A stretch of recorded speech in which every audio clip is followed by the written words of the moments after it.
Bonjour et bienvenue dans 88 images par seconde. La famille Klaus, énième téléfilm de Noël de Netflix, l'idée est comme à son habitude sympathique, mais ce n'est pas très réussi. Entre le manque de moyens flagrant, le doublage pas toujours heureux et son histoire cousue de fil blanc, on a du mal à vraiment l'apprécier. Je vous invite à vous faire votre propre avis si vous aimez le genre, sinon passez votre chemin. 4 sur 10. The Secrets We Keep.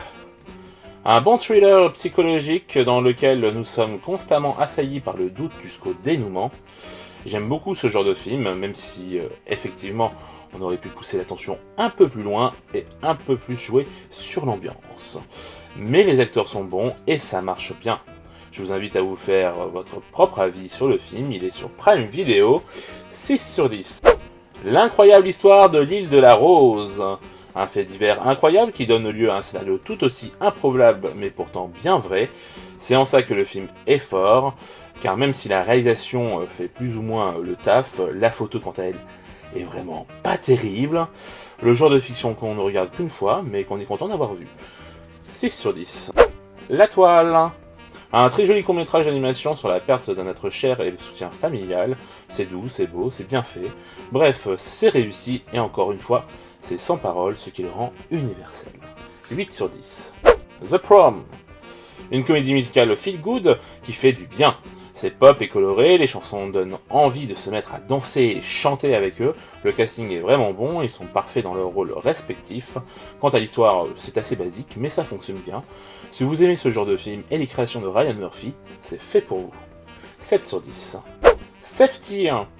Un film mêlant social, sport et American Dream, d'après une histoire vraie, bref, tous les éléments pour un bon film Disney. C'est plein de bons sentiments, les personnages sont attachants, passant l'esprit d'équipe, la famille et l'amour. Il n'en faut pas plus pour apprécier ce film, si ce n'est être en famille. 7 sur 10. I'm Your Woman.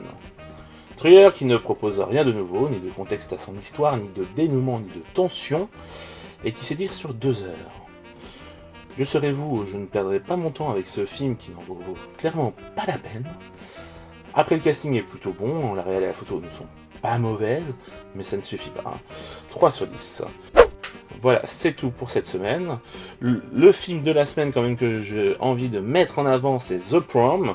Donc comme je vous dis, une très bonne comédie musicale de Ryan Murphy, pop et colorée, avec des personnages hauts en couleur, avec un très bon casting.